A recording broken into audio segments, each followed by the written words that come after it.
నమస్కారం అండి. అందరికీ welcome to my YouTube channel Shri Manju spiritual videos. మనం ఈరోజు వీడియోలో ప్రత్యేకంగా మహాలక్ష్మి సందర్భంగా మార్చ్ 3 మంగళవారం పాల్గొన్న పూర్ణిమ శ్రీ మహాలక్ష్మి జయంతి దానిపైన వీడియో ఉంటుందండి. తప్పకుండా చూడగలరు. శ్రీమాత్రే నమః. కానీ అంతకన్నా ముందుగా మీరు గనక మన ఛానల్‌ని మొదటిసారి చూసి ఉంటే తప్పకుండా ఒక లైక్ ఇవ్వండి, షేర్ చేయండి, నచ్చితే సబ్స్క్రైబ్ చేసుకోండి, కామెంట్ పెట్టండి. ప్లీజ్ అందరికీ అందరికీ హోలీ పండుగ శుభాకాంక్షలండి. ఇంకా వీడియోలోకి వెళ్ళిపోదాము. శ్రీమాత్రే నమః. మార్చ్ 3 మంగళవారము మహాలక్ష్మి నమస్తుతే పాల్గొన్న పూర్ణిమ శ్రీ మహాలక్ష్మి జయంతి సందర్భంగా ఈ వీడియో ఉంటుందండి. పూర్వము ఒకసారి దుర్వాస మహాముని అడవులలో తపస్సు చేస్తున్న సమయంలో ఒక వ్యక్తి కల్పవృక్షమాలను పట్టుకొని అటువైపుగా వెళ్ళాడు. దానిని యోగా దృష్టితో గమనించిన దుర్వాసుడు ఆ వ్యక్తిని అడిగి ఆ మాలను తీసుకున్నాడు.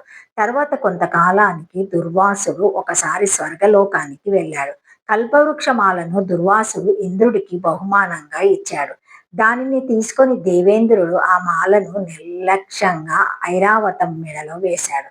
ఐరావతము ఆ మాలను కింద వేసి కాళ్ళతో తొక్కి ముక్కలు చేసింది.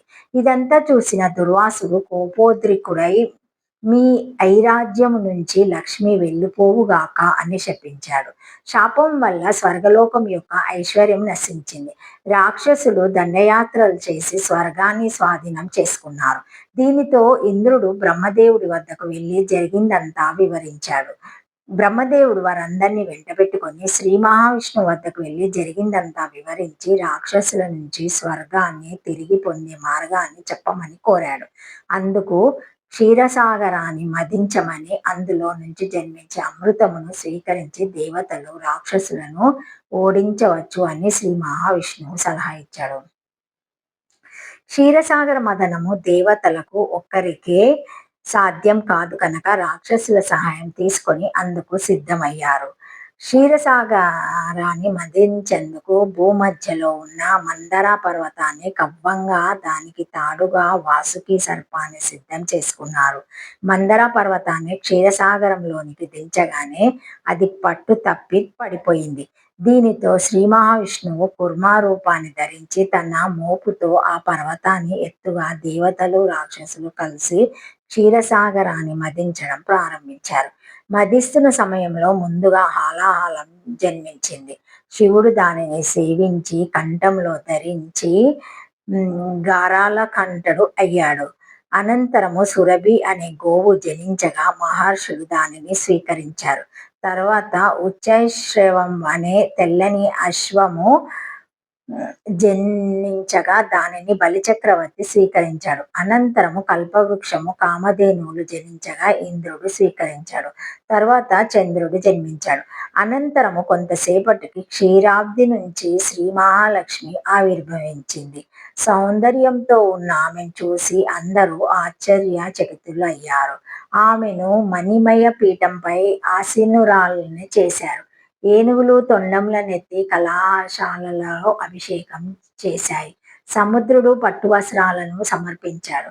వరుణుడు వైజయంతిమాలను, విశ్వకర్మ కేయురాదులను, సరస్వతీదేవి తారకహారమును అందించగా, సృష్టికర్త అయిన బ్రహ్మదేవుడు పద్మమును అందించగా ఆమె ఆ పద్మంపై ఆసీనురాలయ్యింది. అక్కడకు శ్రీ మహావిష్ణువు విచ్చేసి ఆమెను వివాహం చేసుకున్నాడు. విష్ణు పురాణము ప్రకారము శ్రీ మహాలక్ష్మి భృగు మహర్షి పుత్రిక. భృగు మహర్షి భార్య ఖ్యాతి. వీరికి పుత్ర సంతానం కలిగింది, కానీ కుమార్తెలు కలగలేదు. ఖ్యాతికి కుమార్తె కావాలని కోరిక అధికంగా ఉండేది. దీనితో ఖ్యాతి భర్త అనుమతి తీసుకొని కూతురి కోసం ప్రార్థన చేసింది. దేవిని గురించి తపస్సు చేసింది. తపస్సును మెచ్చి దేవి వరము కోరుకోమనంగా కుమార్తెను ప్రసాదించమని వరము కోరింది. జగన్మాత ఇచ్చిన వరం ప్రకారం భృగు మహర్షి ఖ్యాతి దంపతులకు ఒక కుమార్తె జన్మించగా ఆమెకు లక్ష్మి అని పేరు పెట్టి పెంచుకున్నారు.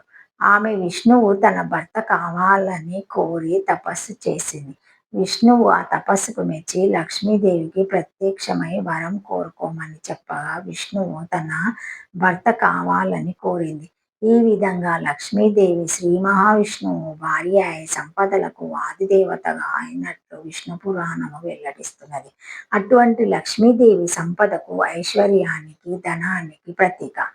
అధిష్టాన దేవత ఆమె నివసించే ఇల్లు అమృత పదము. ఆమె చూపు ప్రసరిస్తే చాలు సంపదలు కలుగుతాయి, విజయాలు వరిస్తాయి. ఆమె చిరునవ్వు సమస్త దుఃఖాలను అరింపజేసి ఆనందాన్ని ఇస్తుంది. లక్ష్మీదేవి దుష్ట శిక్షణ, శిష్టరక్షణ కోసం శ్రీ మహావిష్ణువు వివిధ అవతారాలు ధరించినప్పుడు శ్రీ మహాలక్ష్మి కూడా అవతారాలను ధరించి ఆయన వెంట వచ్చింది.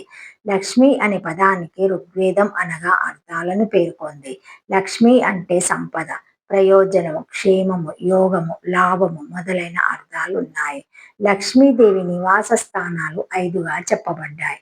ఏనుగు కుంభస్థలము, బిల్వదల వెనుక భాగము, గోమాత పృష్ఠ భాగము, స్త్రీ పాపిట స్థానము, పద్మము అనేవి లక్ష్మీదేవి 5 స్థానాలు.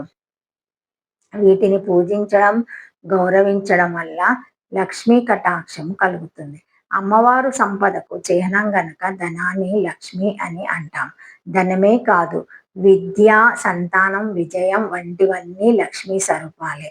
అవన్నీ ప్రసాదించేందుకు ఆ చల్లని తల్లి అష్టరూపాలను ధరించింది. ఆదిలక్ష్మి, ధాన్యలక్ష్మి, ధైర్యలక్ష్మి, గజలక్ష్మి, సంతానలక్ష్మి, విజయలక్ష్మి, విద్యాలక్ష్మి, ధనలక్ష్మి అనేవి అష్టలక్ష్మి రూపాలు. అటువంటి శ్రీ లక్ష్మీదేవిని శ్రీ లక్ష్మీ జయంతి సందర్భంగా షోడోపచారాలు, అష్టోత్తరాలతో పూజించడం, శక్తి మేరకు నైవేద్యం సమర్పించడం చేయవలెను.